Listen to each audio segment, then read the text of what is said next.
we have to remind people that we have now moved from the political arena to the legal one. And the legal arena has very strictly defined procedures. I get messages all day, every day. Ikulong mo na yan. Alam naman natin kung sino sila. Ikulong mo na. Kunin mo lahat ng pera nila. Pagbenta mo na yung mga bahay nila, ibalik sa ano. What would then I be accused of if we did that? Secondly, if basta-basta lang tayo nagsasabi, hindi maganda ebidensya, basta kasuhan mo na. Kung nanalo, kung ma-acquit, dahil hindi magandang pagkahanda ng kaso, technicality. Nagka-technicality. Can you imagine these people who have stolen billions from the government and from the people, nakawala dahil hindi maganda ang pagka-handle ng ebidensya? That would be much worse result. So, due process must be observed. We must make sure na alam naman talaga natin kung sino sila. Kaya tiyakin natin na makukulong talaga sila. At ang kanilang mga ninakaw ay ibalik sa gobyerno, ibalik sa tao. But yung nagmamadali, yung hindi maaari yan. Hindi, delikado tayo.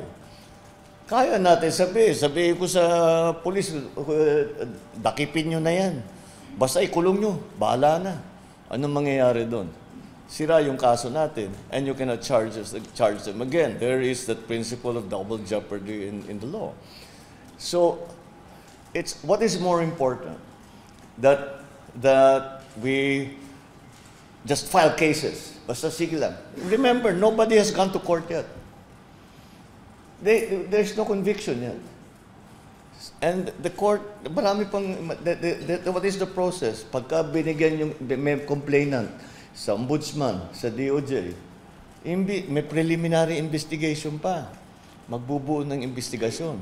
Kailangan matibay-tibay yung ebidensya. Kasi kung hindi matibay yung ebidensya, makakawala yun, ma-acquit yun. Kaya tiyakin natin na matibay yung ebidensya. Hindi madaling gawin yun. Dahil yung iba, yung mga witness, yung ating mga resource persons, hindi nagsasabi ng totoo, may mga tinatago, etc., etc.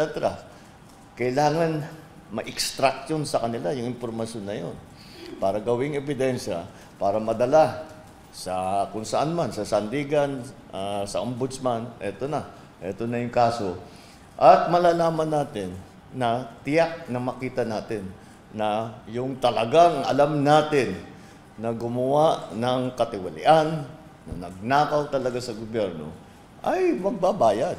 And magbabayad, they will pay for it with their liberty, and they will pay for it with treasure that they have taken away from government. I think it's more important that we get one chance at this. Isa lang ang chance natin. We cannot waste that opportunity to bring justice to those people, to bring those people to justice, and to bring justice to the Filipino people.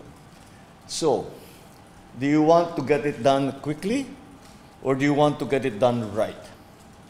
That's the choice that we have. So, I understand the frustration, because we do have a very good idea about who these people are. But you have to take them to court. You have to present evidence. They have to be convicted. And as I'm sure anyone who has been involved in any kind of legal proceeding, we are all very frustrated, especially non-lawyers, are very frustrated by how long it takes. Ang sagot naman ng mga abogado sa atin is that may kasabihan sa kanila, the law grinds very slowly, but it grinds very well. So we're counting on that.